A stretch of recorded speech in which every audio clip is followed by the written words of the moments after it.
Thank you very much for asking the question that's on the piece of paper. It makes my life a lot easier rather than changing it. So just enablers. I could sit here for the next 1 hour, 10 minutes and run you through the 10 sections of the business plan that talks about enablers. I'm not going to, I'm glad to say, or you'll be glad to say. I'm going to distill it into 3 main categories of enablers. I'm going to start with clarity. I'll explain what I mean by that in a second. I'm going to deal with stability. And then the final one is really success. So let's kick off with the clarity bit, right? And the clarity being is, setting the rules and sticking to the rules. So people know what the rules of the game are, and they follow the rules. So if you look down within the enabling environment, let's deal with government first. The government setting the legislation, setting the way that business is going to be conducted in country, and in the oil sector, in the upstream sector, we all know it's a very difficult sector, right? It's getting harder.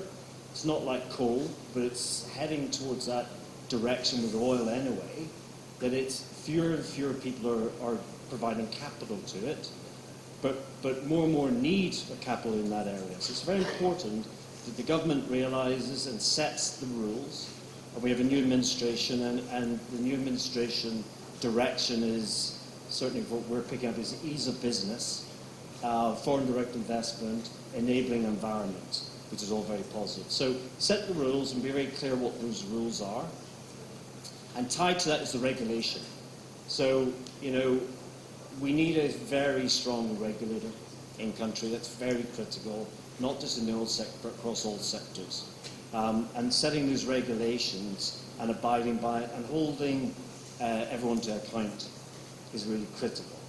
If I then move into the next broad category of enablers, is really going to be how we interact with the various stakeholders beyond that. So community, certainly where we operate, is onshore, and it's communities. So, having the right to operate, the freedom to operate, and setting the reinvestment back into those communities is very critical. So then, therefore, we don't have interruptions. We have a freedom to be able to go and do our business, and there's shared prosperity. Too much in the past, the community is always challenged. What do I get out of it? I get the disruption. What do we seriously get out of that disruption? So that's very clear that we need to be able to work off that as well. We need to then, in terms of those enablers, what is the business case for Nigeria specifically? Nigeria's got a huge potential, but the old fable, the hare and the tortoise.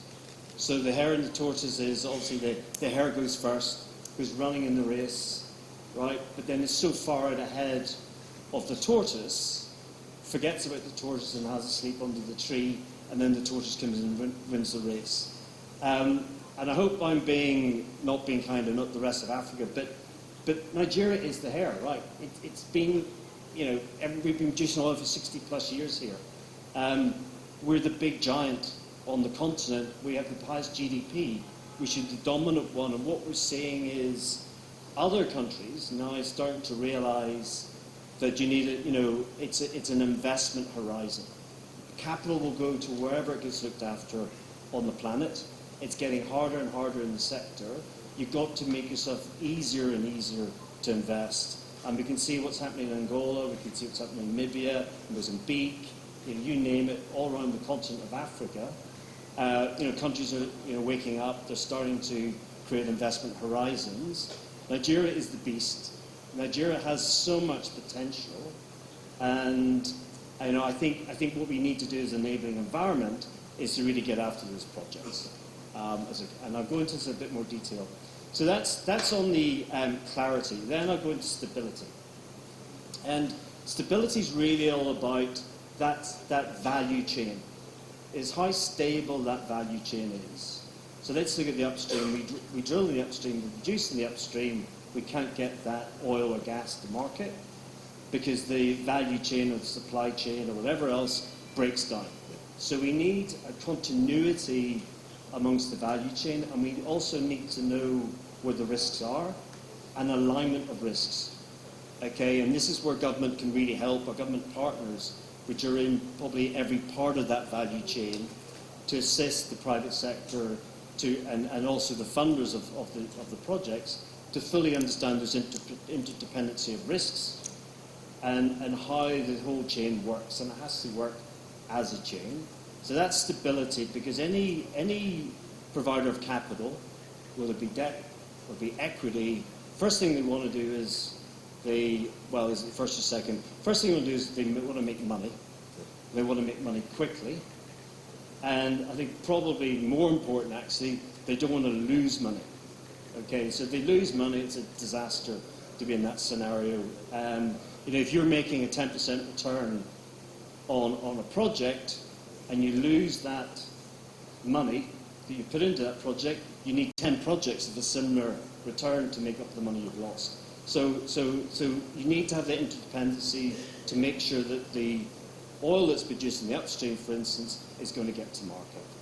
And then the final one, which is linked to that, is success. Right? What does that mean? We need success stories, right? We need more success stories in country. There are some, but there aren't anywhere near enough that there could be. So there's a ton of projects. We're all involved in loads and loads of projects, and we've been stuck in getting those projects over the line. So I think within Nigeria, and I think it's unfair that Nigeria, it's, oh, look at that failure in Nigeria, or that project. Well, there are loads of successes, right? But you need more success stories than failure stories. And therefore, we need that enabling environment to start to put deals over the line, right? Because capital will look at where the successes are and actually follow those successes. And it makes so much easier. I used to be a banker. It's so much easier in your credit committee if you can say, well, look, yes, there's 5 deals have gone wrong, but there's 50 deals have gone right. Okay. Thank you very much, Roger. Thank you.